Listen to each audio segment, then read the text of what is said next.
Hi mga followers ko na si 5,000 pero 4,900 ang basher. Wow, joke lang.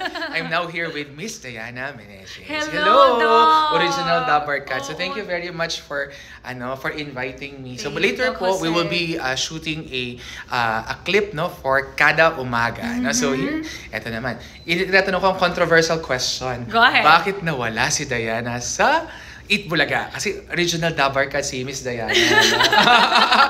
Nung bata pa ako, pinapanood ko na si Miss Diana. No? Hindi naman, not so young because this was a few years ago. So, kwentuhan mo kami, di ba? Grabe, isa ka sa reason kung bakit gumaganda yung pananghalian na Miss Diana. Sorry, naman. I wish. Ito, bagets pa kasi ako noon. I was like 18. And then I stayed on the show for like around 6 years. 6 years, no? And then that was my first ever like siguro work na regular job.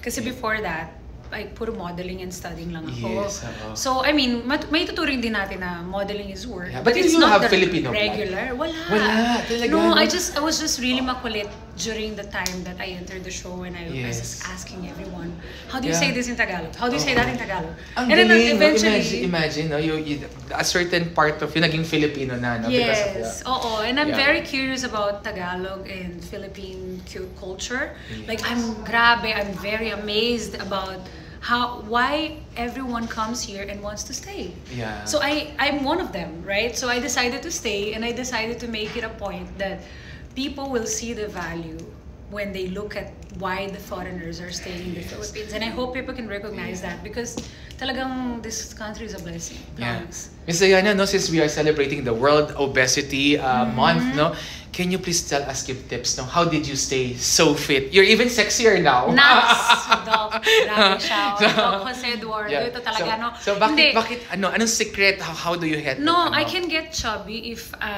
I allow myself to, but never obese. I haven't gotten to the point where I can really be super, gaining weight. Yeah. But I had, Doc, kasi I'm a cancer survivor. Oh, really? Yeah. So, what since type of cancer? I had breast cancer. Breast cancer. On my right breast. So, it was stage 2B. And now it's 6 years. Now March. Yes, exactly. In fact, March. Yeah, the breast 6 years. cancer. Yeah. Yes, breast cancer is October. Every October. Pero yes. March was when I found out 6 years ago.